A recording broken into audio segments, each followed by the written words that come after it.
So over the last 48 hours or so, Assassin's Creed Mirage has had its first real substantive leaks, which exploded. This was followed by an official announcement from Ubisoft paired with this image, which has just erupted online, especially amongst fans of older Assassin's Creed. Above all, people are just excited for Assassin's Creed to be Assassin's Creed again, which on the surface does make sense. You've got this image of a bladed assassin in the Middle East equipped with a hidden blade on the inside of his wrist in a crowd in almost AC1-esque concept art. Then you've got this leaked quest promo, which is presumably a pre-order bonus, as well as murmurs of a game that is back to basics. Generally, it all points upwards. If it were 2016 and this artwork was used to announce a new Assassin's Creed, I would be ecstatic. My problem is that it is 2022, and at this point I would be blind to ignore the looming shadow that is Ubisoft's corporate hand, that has meddled with and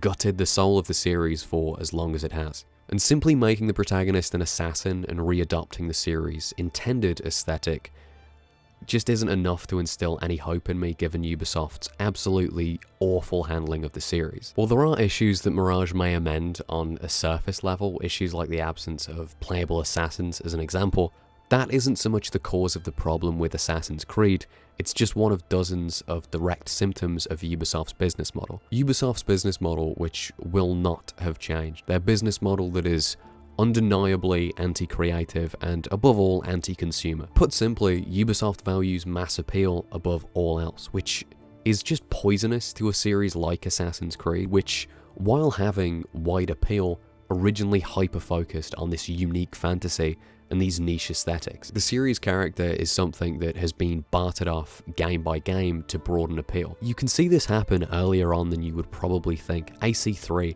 as an example, has a real drop-off in this regard. Parkour begins to be more about flashy visuals than player agency, and the modern day spends less time with, characters conversing or adding stakes to the solar flare, and more time doing epic Connor shit with a modern coat of paint. Then you get to 7 years ago, where Assassin's Creed is at its worst critically and commercially, because Ubisoft, doesn't need to be said again, but because Ubisoft are a money-grubbing company who released their flagship next-gen title months before it was playable by even casual consumer standards. And for Ubisoft, this all culminates in Assassin's Creed in its current form is poison. And so instead of making good Assassin's Creed games that work, Ubisoft stopped making Assassin's Creed games. They slapped the title on these games that incorporate its lore, mechanics, and visuals completely mindlessly, that more often than not don't even attempt to appease the assassin fantasy because they're selling something else. Open world RPGs are now the flavour of the month. This was the leading format when Origins was in development, that Ubisoft have the scale and the marketing budget to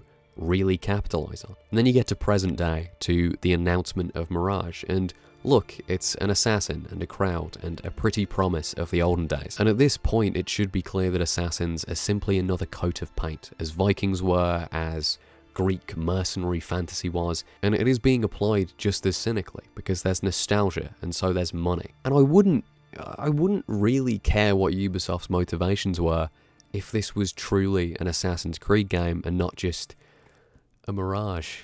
I know, I'm a hack bastard. Because assassin fantasy ceased to be important to Assassin's Creed, there no longer exists the apparatus to make Assassin's Creed in the modern day. The character of this series is no longer feasible. Parkour, assassin combat, and as was demonstrated by Valhalla, social stealth aren't achievable at any kind of engaging standard with the groundworks that Ubisoft laid when they decided Assassin's Creed isn't enough. And so I have a really hard time believing that that fantasy is going to be fulfilled on anything more than a visual level. And to be honest, even that is worth a lot less, knowing these visuals will be completely hollow. We know this game was spun out of Valhalla DLC, so we're working with Valhalla gameplay here, which on its own inhibits this from being any kind of return to form. And this is what worries me primarily.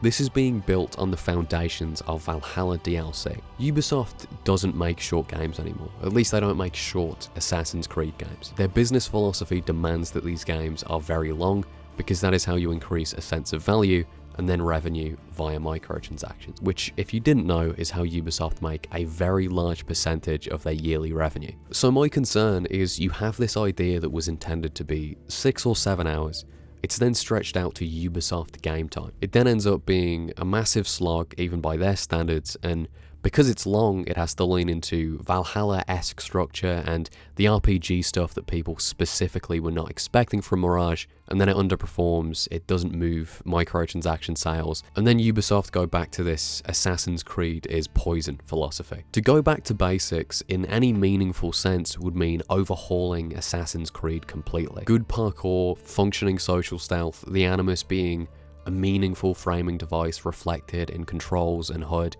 It's just way too much to ask of what looks to be a rogue-esque side game. And more importantly, it's way too much to ask of Ubisoft. Ubisoft's business philosophy is a big brick wall that stands directly in front of a truly back-to-formula Assassin's Creed game. I can only ever see this really happening if Ubisoft got bought out, which would be the best course of action for a multitude of reasons. The only reason Mirage is being received in this way is because the goalposts have shifted. First to the Duat, then to Atlantis, and then to Niflheim.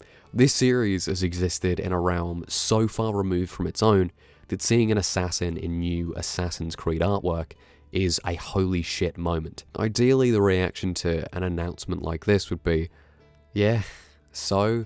Has the Tobuscus literal trailer dropped yet? Like, being an assassin is baseline. Alright, Assassin's Creed isn't currently terrified of its own reflection. I am not going to clap for that, and it kind of pains me that so many will. You know, a publisher that puts accessibility and broad appeal first will never ever delve deeper than the surface level. And it's easy to forget, but Assassin's Creed was a very deep franchise that cannot possibly be itself under a company such as Ubisoft. If you're interested in why Ubisoft aren't capable of this and why their monetization alone stands in its way, then that's a less rambly, scripted video that I made a month ago, and I'll link that in the description. Regardless of this big, depressive ramble, I do hope that it's good. I would never wish for a game to be bad, especially from my favourite series ever. It's because this series means the world to me that I am this skeptical, and that I do have expectations of it to be more than content made to hold fans or consumers over until the next content. I just don't think it's going to be any of these things, and if it is, I'll eat my Ezio Funko Pop on camera. Anyway, let me know what you think. I'll be in the comments with you. It's pointless to ask, but please be civil with each other. That'd be ideal. Sorry I've not uploaded in so long. This Altair thing was meant to drop like 10 days ago, but it will in the next few days. It'll be done, I promise. Anyway, thanks guys, and I'll see you around.